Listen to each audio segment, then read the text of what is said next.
My dear students, you must welcomes back to my artist uncle channel.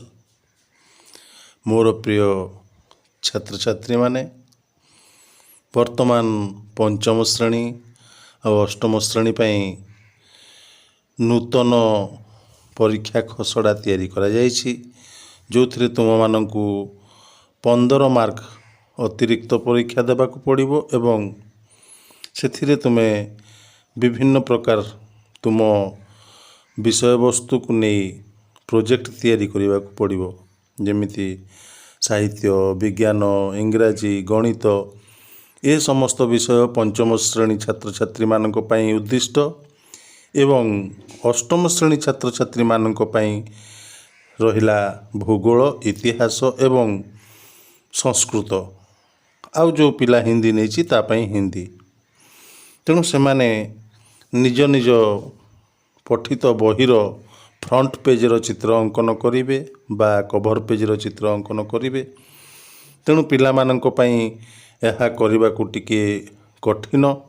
ତେଣୁ ସେହି କଠିନକୁ କେମିତି ସରଳ କରାଯାଇପାରିବ ତାକୁ ମୁଁ ଆଜି ମୋର ଏହି ଭିଡ଼ିଓ ମାଧ୍ୟମରେ ତୁମମାନଙ୍କ ପାଖକୁ ପହଞ୍ଚାଇବାକୁ ଚେଷ୍ଟା କରୁଛି। ଦେଖ, ବର୍ତ୍ତମାନ ପଞ୍ଚମ ଶ୍ରେଣୀ ଛାତ୍ରଛାତ୍ରୀମାନଙ୍କ ପାଇଁ ଏବଂ ଅଷ୍ଟମ ଶ୍ରେଣୀ ଛାତ୍ରଛାତ୍ରୀମାନଙ୍କ ପାଇଁ ସାହିତ୍ୟ ବିଷୟକୁ ନେଇ ମୁଁ ଏକ ଫ୍ରଣ୍ଟ ପେଜ୍ ଚିତ୍ର ଅଙ୍କନ କରୁଛି। ତାହା ଯେଉଁଭଳି ମୁଁ କରୁଛି ତାକୁ ଅନୁସରଣ କର, ଅନୁଧ୍ୟାନ କର, ଅଭ୍ୟାସ କର ଏବଂ ନିଜ ପ୍ରୋଜେକ୍ଟରେ ଏହାକୁ ସାମିଲ କର।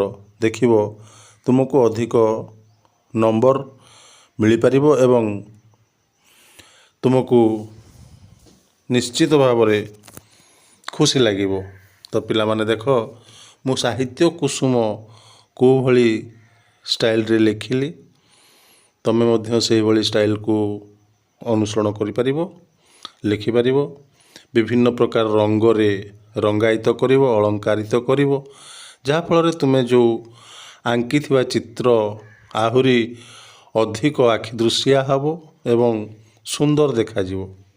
ତେବେ ପିଲାମାନେ, ବର୍ତ୍ତମାନ ମୁଁ ସାହିତ୍ୟ କୁସୁମ ଲେଖିଦେଲି, ତାପରେ ତା'ର ନିମ୍ନ ଭାଗରେ ମୁଁ କିଛି ଫୁଲ ଗଛର ଚିତ୍ର ଅଙ୍କନ କରୁଛି। ତୁମେ ବି ସେମିତି ଅଙ୍କନ କରିବ, କିନ୍ତୁ ଏକଥା ମନେ ରଖିବାକୁ ପଡ଼ିବ ଯେ ତୁମେ ଯେତେବେଳେ କୌଣସି ଫ୍ରଣ୍ଟ ପେଜ୍ର ଚିତ୍ର ଅଙ୍କନ କରୁଛ, ତା'ର ଚତୁଃପାର୍ଶ୍ୱରେ ତୁମକୁ ଗୋଟିଏ ବର୍ଡ଼ର ଦେବାକୁ ପଡ଼ିବ ଏବଂ ବର୍ଡ଼ରଟି ଅତି ସୁନ୍ଦର ହେବା ଦରକାର, ଯାହାଫଳରେ ତୁମେ ଯେକୌଣସି ଚିତ୍ର ଅଙ୍କନ କର ନା କାହିଁକି, ଯେକୌଣସି ପ୍ରୋଜେକ୍ଟ ତିଆରି କର ନା କାହିଁକି, ତାକୁ ଯେତେବେଳେ ବର୍ଡ଼ର ଦେଇଦେବ ସେ ଚିତ୍ରଟି ଆହୁରି ଅଧିକ ସୁନ୍ଦର ଦେଖାଯିବ। ତେବେ ମୋର ପ୍ରିୟ ଛାତ୍ରଛାତ୍ରୀମାନେ, ଯେଉଁମାନେ ଆର୍ଟିଷ୍ଟ ଅଙ୍କଲ ଚ୍ୟାନେଲକୁ ସବସ୍କ୍ରାଇବ୍ କରିନାହଁ, ଦୟାକରି ସବସ୍କ୍ରାଇବ୍ କରିବ ଏବଂ ଲାଇକ୍ ମଧ୍ୟ କରିବ ଯଦି ଭଲ ହେଇଥାଏ। ଯଦି ଭଲ ନ ଲାଗେ ତୁମକୁ ତାହେଲେ ଡିସଲାଇକ୍ ମଧ୍ୟ କରିପାର।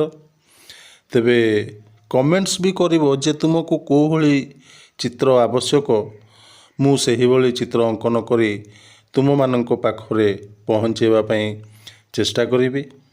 ତେବେ ମୋଟାମୋଟି ଭାବରେ ଏ ଯେଉଁ ପ୍ରୋଜେକ୍ଟଟି ମୁଁ ତୁମମାନଙ୍କ ପାଖରେ ପହଞ୍ଚାଇବାକୁ ଚେଷ୍ଟା କରୁଛି ତାହା ଚିତ୍ର ଅଙ୍କନ ହେବା ଉପରେ, ଶେଷ ହେବା ଉପରେ।